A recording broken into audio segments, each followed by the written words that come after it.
Hamburg is Germany's second largest city. Like other second cities, Chicago, Glasgow, St. Petersburg, it has a spirited pride. While yet to be discovered by American travelers, it's a popular destination with Germans for its music, theater, and riverside energy. A century ago, Hamburg's port was the third largest in the world, with strong connections both east and west. Heavy damage in World War II devastated its commercial center. During the Cold War which followed, trade to the east was cut off. Port traffic dwindled, and so did the city's influence.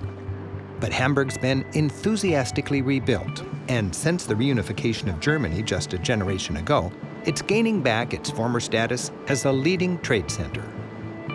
And it's become one of Germany's most desirable places to live. The city's delightful lakes were created in the Middle Ages when townsfolk built a mill that dammed the local river. Back in the 1950s, a law guaranteed public access to the lake for everyone, and today, peaceful paths and bike lanes are a hit with locals. On a nice day, the lake is dotted with sailboats. On the far side, lush inlets reach into fancy residential neighborhoods. Along with plenty of downtown parkland, the lakes provide Hamburg one of Germany's greenest cities with an elegant promenade that comes complete with top-of-the-line shops. Just a block away, its massive city hall, built in the 19th century, overlooks the lively scene.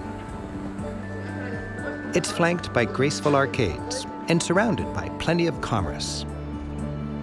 Its bold architecture and maritime atmosphere gives this northernmost German city an almost Scandinavian feel.